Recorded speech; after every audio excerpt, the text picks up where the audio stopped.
agora a gente vai chamar para essa conversa e para continuar o assunto do mercado de grãos, falar mais sobre o corredor lá do Mar Negro, entender como é que o mercado de trigo está se comportando e, claro, como se comporta também para o produtor brasileiro. Elcio Bento, analista da Safras e Mercado, já conosco na manhã dessa terça-feira. Seja bem-vindo, meu amigo, bom dia para você. É sempre um prazer ter você com a gente no Notícias Agrícolas e aqui no nosso Bom Dia Agronegócio. Olá, Carla, muito bom dia para você, bom dia a todos. Sempre bom falar contigo. Obrigada, Elcio, o prazer é nosso. Elcio Bento, te surpreende essa não renovação do acordo? Isso vai continuar ainda interferindo muito no mercado de trigo, no mercado de grãos, ou em algum momento, ou Rússia, ou Ucrânia, ou os dois vão ter que ceder para continuar alimentando as pessoas mundo afora? Essa tem sido, Carla, o grande fator de volatilidade do mercado, desde que a gente tem alguns momentos, né? Quando a gente teve o início da guerra, em fevereiro de 2022, a gente teve uma explosão de cotações que durou uns 4 meses, até o ingresso dessa safra que a gente está vivenciando em termos globais, que encerra agora em maio. Teve uma explosão das cotações, o mercado perdeu a racionalidade, não se sabia quais seriam, né, os efeitos de um embate, numa guerra, enfim, entre dois dos 4 maiores exportadores de trigo. Depois disso, o mercado precificou essa guerra e as incertezas acabavam sempre vindo do que, em relação exatamente à prorrogação ou não desses corredores de exportação. Quando a Rússia decide não prorrogar, eu vejo muito mais até como uma moeda de troca política essa necessidade, enfim, essa decisão. O que a gente tem fundamentalmente para ver dessa região é que na temporada passada, em termos globais, ela encerra agora em maio.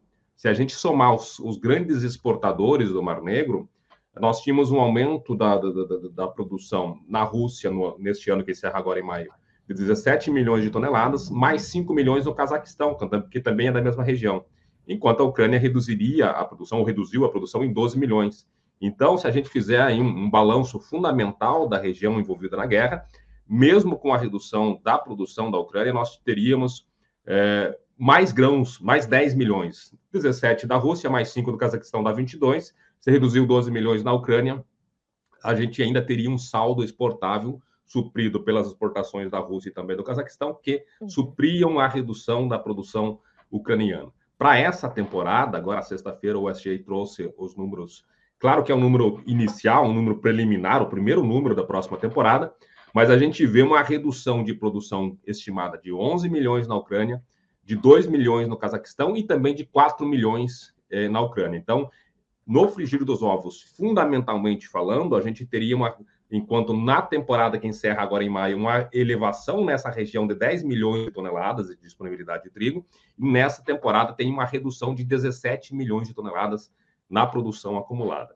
Então, é um fator, sim, de incerteza, porque se a gente for para um cenário que a Rússia acabe decidindo manter essa restrição de corredor de exportação por muito tempo, ou durante toda a temporada, nós teríamos já menos trigo na Rússia e no Cazaquistão, naquela região, e, além disso, a gente teria a restrição de vendas das exportações ucranianas. Nesse cenário, a gente estaria, mais uma vez, retornando àquele início de guerra, onde os grandes exportadores, ou melhor, os grandes importadores, teriam que realocar a sua necessidade de importação.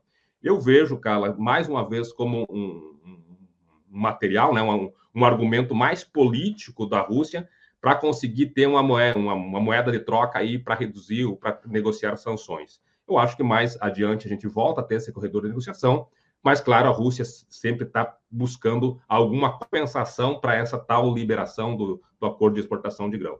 Mas, em termos de mercado, o que a gente pode ver efetivamente é que essas restrições, ou melhor, essa queda que a gente tinha das cotações, ela acaba tendo um estancamento. A gente viu mesmo na sessão de ontem uma forte elevação das cotações de Chicago. É bem verdade que as cotações ainda estão...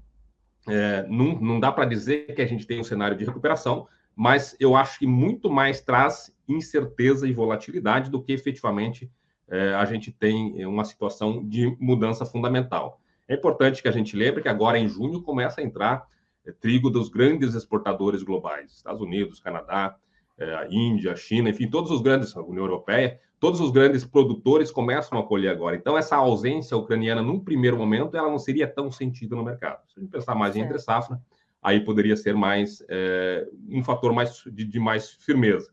De qualquer forma, a notícia é altista, né? E o mercado vai precisar realinhar novamente essas tuas ideias de exportação. Mas, particularmente, eu acredito que é muito mais essa moeda política do que mais adiante ter sustentação. Acho que mais adiante a Rússia volta a negociar e, novamente, esse corredor será liberado. Elcio, enquanto tudo isso está acontecendo, a gente viu o mercado também comentar muito os últimos números reportados pelo USDA na sexta-feira, né? Trazendo já algumas projeções ali para a safra 23-24, ficaram um pouquinho aquém das expectativas do mercado. Nós temos algum problema também sendo registrado ali pela safra de inverno dos Estados Unidos, quer dizer, também há uma preocupação com essa oferta norte-americana nesse momento. Eu diria que a principal novidade que a gente teve nesse relatório agora, que é o primeiro do relatório 23-24, além, claro, dessa situação de redução estimada da produção russa, é exatamente o que aconteceu nos Estados Unidos. Por que é novidade? Porque os números de área plantada nos Estados Unidos, divulgado no final de março, na intenção de plantio, davam conta de uma elevação de 9% da área plantada com trigo nos Estados Unidos. Então, o mercado esperava um aumento da produção um pouco mais consistente, porque a área tinha subido 9%. Mas o aumento foi marginal, foi 0,6% em relação à produção anterior. Claro que isso, como tu bem falaste, é uma resposta, né, uma percepção do USDA exatamente em relação às condições das lavouras de inverno. 72% de todo o trigo que se planta nos Estados Unidos é de trigo de inverno. E essas lavouras, condições das lavouras, foram divulgadas no ano para os Estados Unidos, mostram uma situação de piora das condições já em relação, mesmo em relação ao ano passado, que já foi um ano de quebra. 44% de lavouras entre péssimas e ruins é o número que supera do ano passado, e se a gente voltar um pouquinho, 19 e 2020, em vez de 44, eram só 8% de lavouras entre péssimas e ruins. Então, é uma safra norte-americana muito ruim, e se esses números forem confirmados, conforme for efetivada a colheita, a gente terá mais uma vez a necessidade dos Estados Unidos restringir, ou melhor, ter uma menor presença no mercado internacional e mesmo assim reduzindo seus estoques para menores patamares desde 2007 e 2008, quando foi a bolha das commodities, os preços também foram lá para cima. Então, na questão norte-americana, é uma situação muito apertada e uma situação que traria uma pressão de alta, né, ou melhor, uma força altista para as cotações. Claro que a gente vê também, cara, que cada vez os Estados Unidos, em termos globais, na questão do trigo, ele tem perdido importância. Este ano passado, por exemplo, a gente teria muito mais força para elevações de cotações nos Estados Unidos, mas uma enxurrada de trigo que vinha principalmente da Rússia, né, com as suas grandes exportações, também da Austrália, impediam uma elevação mais consistente. Mas, claro, a gente não pode subestimar esses números norte-americanos, que é onde estão as bolsas norte-americanas. Então, isso traz uma pressão, né, uma força de alta para as cotações. Contrabalançada, sempre esses números vão ter que ser realinhados. A gente tem no relatório do USDA, por exemplo, uma estimativa de redução da produção australiana em 10 milhões de toneladas. É bom que a gente lembre que a Austrália só vai colher lá no fim do ano, a partir de dezembro, janeiro, fim desse ano, início do próximo ano. Então, pode acontecer ainda questões que possam melhorar essa questão de produção em termos globais. Mas eu diria assim, se a gente fizer uma comparação 23-24, que é a próxima safra, em relação a 22-23, este ano é um ano um pouco mais enxuto de oferta e, claro, fundamentalmente falando, nós teríamos mais força de alta em relação ao ano passado. É importante também que a gente lembre que o trigo não está sozinho nessa conta de formação de preços. Se a gente pensar, por exemplo, que a situação do milho é muito baixista, e lembrar que milho e trigo são substitutos, né, são bem substitutos na ração animal, a gente poderia ou poderá ter um encolhimento do consumo de trigo para a ração animal e isso dá um maior fôlego no abastecimento. Mas, se a gente fizesse uma comparação muito simples, olhando os números de produção e consumo, oferta e demanda do ano passado, desse ano, né, que encerra agora em maio, em relação ao próximo, esse ano tem uma tendência de preços mais altos do que os preços da temporada passada. O que é bastante diferente do que a gente olha para o cenário de soja e milho, por exemplo, né? Ou seja, a gente tem uma recomposição mais robusta das ofertas de soja e de milho nessa nova temporada, algo que, portanto, não deve se confirmar para o trigo. De outro lado, como é que está a demanda por este produto, Elcio? Se a oferta está um pouco mais enxuta, como é que a demanda está se comportando? Quando a gente olha a demanda de trigo, cara, a gente tem que dividir em duas partes. A primeira é aquela demanda para consumo humano, consumo para farinha. Esse ele é muito pouco, ele oscila muito pouco. É muito mais, se a gente fizer duas curvas, uma de oferta de trigo e uma de demanda de trigo para farinha, a gente vai ver uma oscilação muito grande na oferta, tem sensibilidade principalmente climática, mas até de interesse ou não de produção, e uma curva de consumo humano que ela é não apresente grandes oscilações. Ela é muito mais menos volátil, né? A gente vai ter esse consumo humano sempre crescendo, né, de uma tendência de crescimento, mas sem grandes oscilações.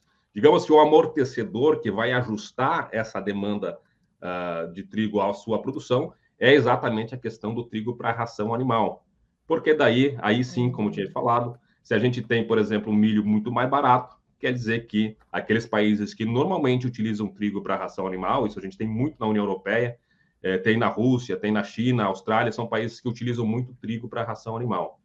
Os próprios Estados Unidos é um país que utiliza bastante. Então, se a gente coloca o trigo dentro dessa comparação com outras commodities, um milho muito mais barato faz com que a gente tenha menos consumo de trigo para ração animal. Se consome menos trigo para ração animal, quer dizer que vai ter mais trigo disponível para consumo humano. Então, é nessa situação que a gente tem que fazer esse balanço de produção e consumo. Se for colocar os números cheios, enquanto no ano passado a gente tinha a produção superando o consumo global em 1,5 milhão de toneladas, na atual temporada, isso é o primeiro número do SDA, a gente tem um consumo muito ajustado à produção, daria uma diferença de 237 mil toneladas. A gente está falando de uma produção de quase 800 milhões de toneladas, então 237 mil é quase nada. É bastante ajustado e é por isso que a gente tem, já considerando que os estoques iniciais eram menores, estoques globais também inferiores ao ano passado, e tanto nos Estados Unidos, em termos globais também inferiores. Então, essa diferença que a gente tem um trigo que está num cenário que é mais altista e que ele acaba sendo colocado numa conta que também tem uma redução dos preços de soja e de milho. Se a gente pensar em termos mais gerais e olhando um pouquinho mais para frente, na disputa com a área, se a gente tem uma situação em que tem preço de soja e milho mais baratos, a tendência é que na próxima temporada o trigo recupere área daquelas regiões que pode ser substituída por milho safrinha ou por soja, e venha novamente a ter um aumento da produção. Por enquanto, a gente vê uma situação mais altista para o milho, enfim, contrariando, né, indo na contramão do que acontece para a soja e para milho. Elcio, como é que tudo isso chega para o produtor brasileiro? A gente, com essas dificuldades todas em outras origens importantes, a gente acaba vendo o Brasil podendo ser de novo uma alternativa interessante para os compradores internacionais. A gente tem volume para isso, não tem, Elcio, nesse momento? A gente poderia participar de forma talvez mais intensa do mercado nesse momento? Sim, na verdade, Carla, nos últimos 2 anos, a gente exportou 3 milhões de toneladas. Se a gente voltasse um pouquinho atrás, parecia algo muito difícil de acontecer. Todas as vezes que o Brasil exportou, foi porque nós tivemos auxílio do governo subvencionando, né, o frete, ajudando na comercialização com os leilões de PEP e PEPRO, né, que subvencionam esse valor para tornar o trigo brasileiro competitivo no mercado internacional. Com a situação da guerra na Rússia e também encolhimento da produção em outros grandes fornecedores, o Brasil passou a ser uma alternativa. O Rio Grande do Sul, especificamente, que possui excedente de produção. Então, eu sempre digo assim, a gente teve uma abertura do mercado brasileiro, o trigo brasileiro foi colocado na vitrine do mercado internacional. Então, os compradores sabem que, em algum momento, vai ter excedente de produção para ser comprado do Brasil. A situação que a gente tem que ficar bastante atento é que nem sempre vão ser pelos preços que a gente teve nos últimos anos.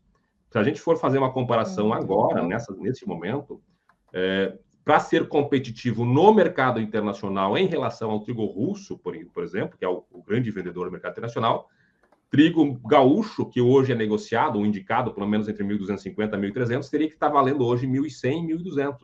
Então, nosso trigo hoje está caro, e essa é uma conta que a gente vai ter que sempre ficar muito atento. A gente tem uma situação diferente do Brasil.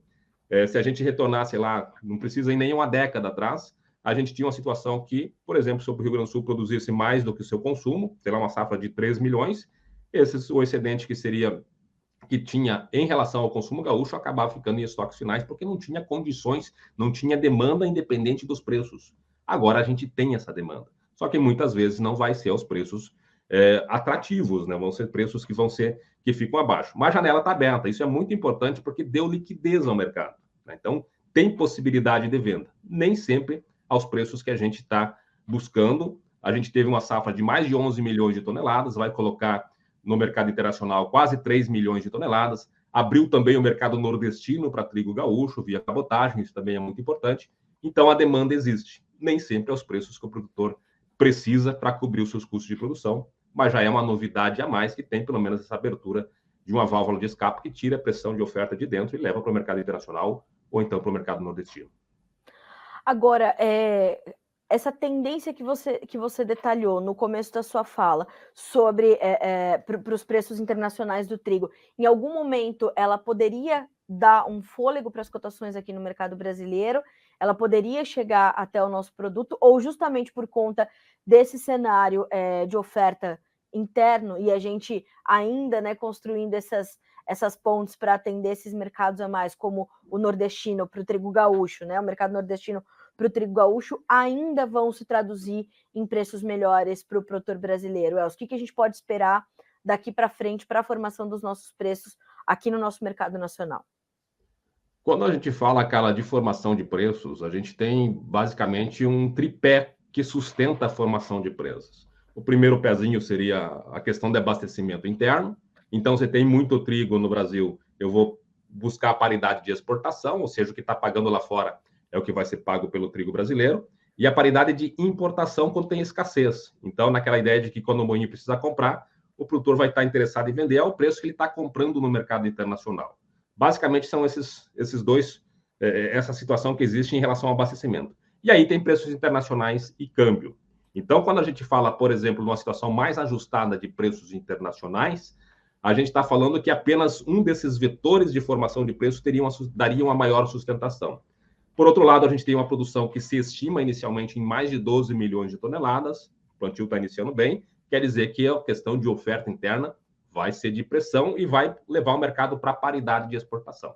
E para fechar, tem o câmbio, um câmbio que hoje está abaixo de 5 e que também pode pesar contra a formação de preços.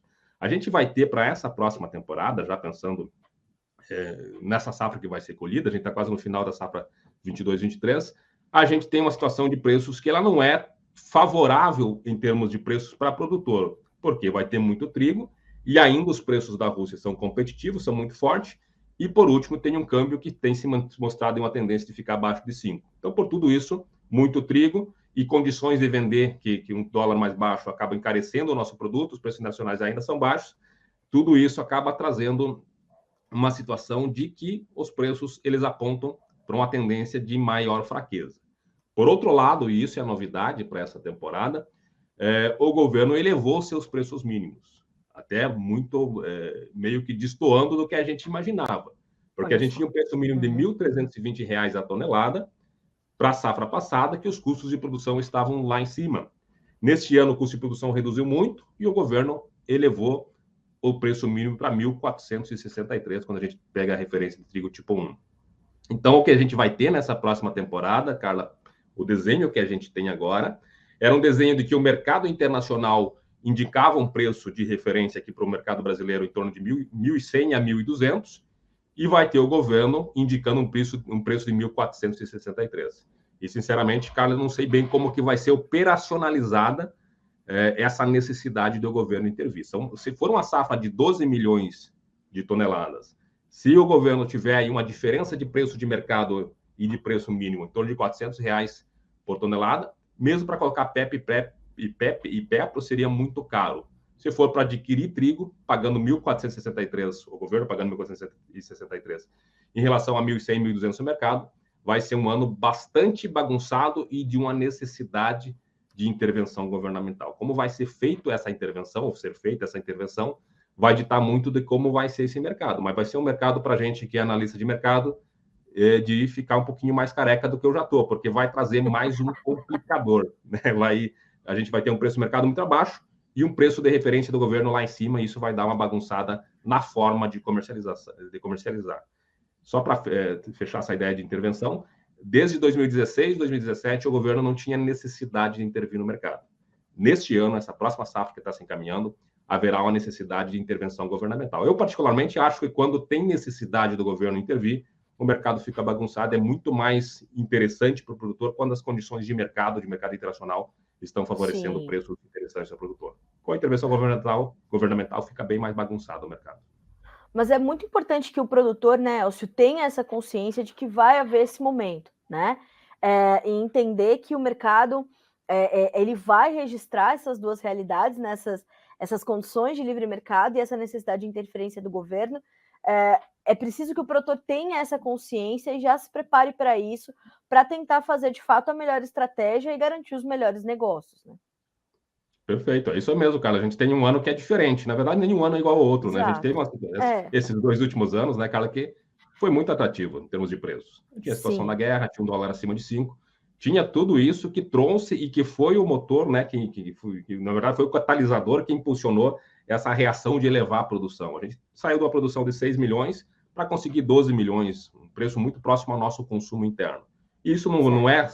O produtor gosta de plantar trigo, a gente sabe isso no sul do Brasil, principalmente. O produtor tem paixão por plantio de trigo, mas nenhuma paixão acontece se não tiver o lado financeiro, e esse lado financeiro estava motivando o plantio de trigo. Neste ano que a gente teve também, ou tem, a safra de verão com preços mais baixos, o trigo acaba sendo aquela boia de salvação que o produtor acaba apostando no trigo. Claro que tudo isso vai depender de uma estratégia de comercialização. Acho que fica bem claro para nós que esse direcionamento de preços mais baixos no mercado, pelas leis de mercado, preço mais baixo do que da intervenção do governo, me parece que vai ter um mercado paralelo do governo, e um paralelo, né, um mercado de mercado e um mercado de governo. E o produtor vai ter que aproveitar essas oportunidades. Não é o menor cenário, mas pelo menos a garantia, né, uma referência de garantia de vender preços acima da realidade de mercado pode ser produtivo, melhor, pode ser interessante para o produtor. Essas intervenções acabam bagunçando a cadeia como um todo. Às vezes sai trigo subvencionado para alguma região do país, que depois compete com a farinha com regiões que não têm a subvenção. Algumas coisas que o mercado precisa se adaptar dentro de um ano como esse, que indica, pelo menos atualmente, que a gente vai ter preços mais achatados e tem uma intervenção com preço mínimo que fica bastante acima, inclusive, do custo de produção. Bom, Elcio, a gente certamente vai contar com a tua colaboração para continuar monitorando isso, entendendo e orientando o produtor como você acaba de fazer. Obrigada mais uma vez por aceitar o nosso convite, por dividir o seu tempo e as suas informações com a nossa audiência aqui no Notícias Agrícolas. É sempre um prazer receber você, meu amigo. Obrigada. Tu sabes que eu sou teu fã, então sempre que precisar me chamar, estou à disposição. Obrigadão mesmo, Carla. Obrigado a todos e até a próxima. Obrigada, Elcio. Sempre conosco, portas abertas aqui no Notícias Agrícolas, no Bom Dia Agro, viu, meu amigo? Até a próxima. Bom trabalho para ti, Frei. Um abraço. Também, até mais. Até mais.